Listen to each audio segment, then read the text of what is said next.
I hope you are doing well. Today we'll talk about how to fix or how to solve the problem of doing alt. On Suno app, you click on settings.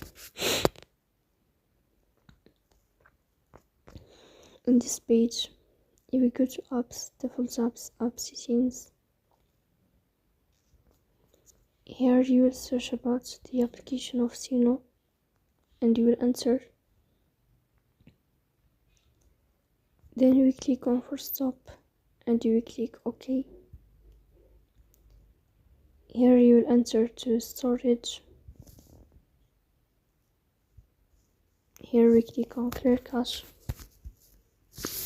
In the end, you will turn off your phone and you will wait a moment to restart your phone again to fix that problem.